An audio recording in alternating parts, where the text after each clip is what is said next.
My wife and I actually kind of sketched the house design out on an airplane. Got an architect to kind of build our forever house, as we've called it. But it took 2 years to design the house, a little over that, and 3 years to build it. And we really wanted to minimize primarily costs, but the impact on the environment as well. Part of that was also, trying to optimize solar energy. Finding somebody to do the solar was a lot more challenging than I thought it would be. Solartechelec was kind of the right size. They are, still small enough to have some grit and ingenuity to figure out how do we put solar panels on a house that was not designed for solar panels. It's not a conventional design by any means. The house on the east side just doesn't get a lot of sun.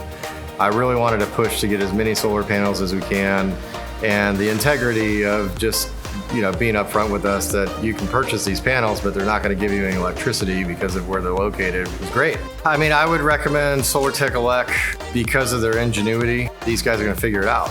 I think that's the cool part about it, is a guy that really cares about his reputation, cares about customers saying good things, wanting to make sure that the end product's right. My name's Shane Sr., and I would recommend using Solartechelec for your home's solar needs.